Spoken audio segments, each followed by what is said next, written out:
दावत सिंधी लखन के तदारा कराची में गॾु थींदासीं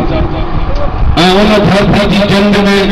अवां सभिनी खे शरीक करण जे लाइ दावत खणी आया आहियां ऐं असांखे उमेद आहे त सिंध जो हर गैरतमंद माण्हू धरती माउ जे संगत खे पंहिंजो संग सम्झी उन एहतिजाज में शरीक थींदो। मोहतरम बशीर खान कुरैशी अगवानी में सिंध जे समूरन वसीलन जे बहाली लाइ 23 मार्च ते कराची में गॾु थियो ऐं तारीख़ी तौर ते सॼी दुनिया के ॿुधाए छॾियो त सिंध हिकु क़ौम है, सिंध हिकु मुल्क है, आज़ादी असांजो हक़ है, आज़ादी मुमकिन है। अचो त 23 तारीख़ ते बशीर खान जी क़यादत में सॼा सिंधी माण्हू कराची मां उथी करे सॼी दुनिया खे हिकिड़ो ई नारो ॿुधायूं त सिंध घुरे थी, सिंध घुरे थी, सिंध घुरे थी।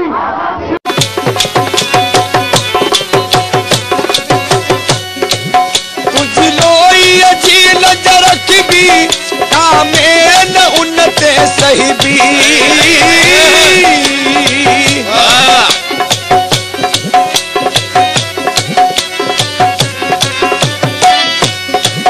कुछ लोई जी नजर रखबी का मेरा न उन्नते सही भी कहीं मेरी कहीं जे अख भी सा अख उन्हें दम कटबी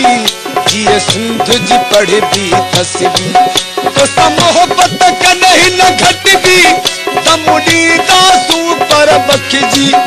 हल सिर्फ वने ही कटजी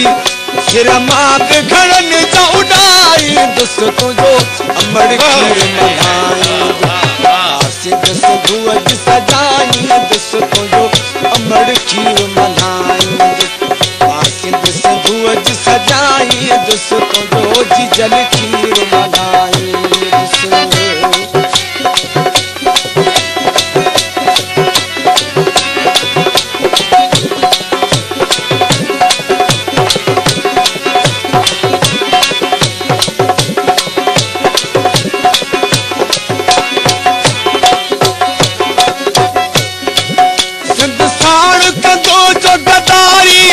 मता उन जे बहदी आरी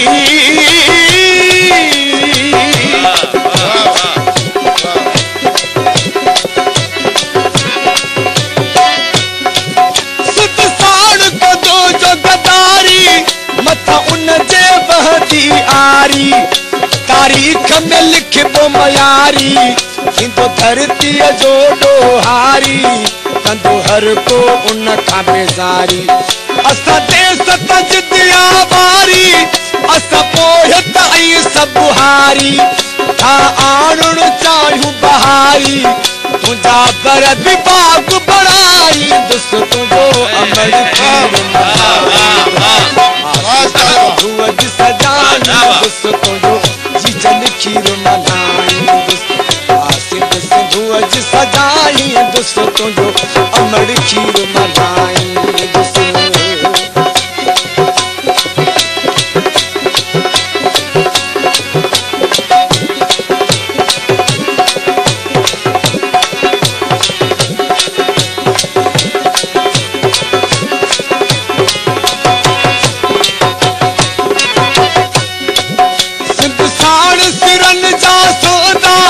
असहे मुंह शूदोदा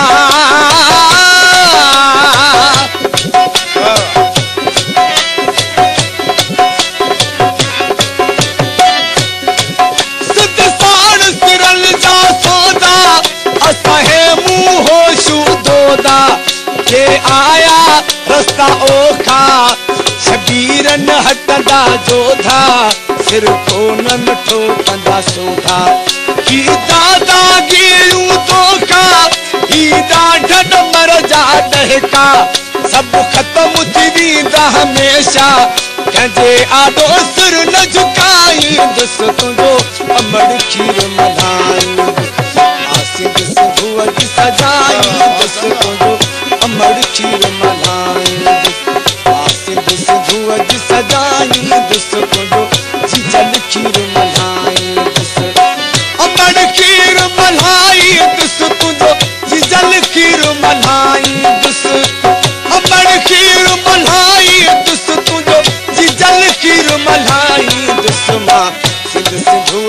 सजाई दुस तुझो कमर खीर मनाई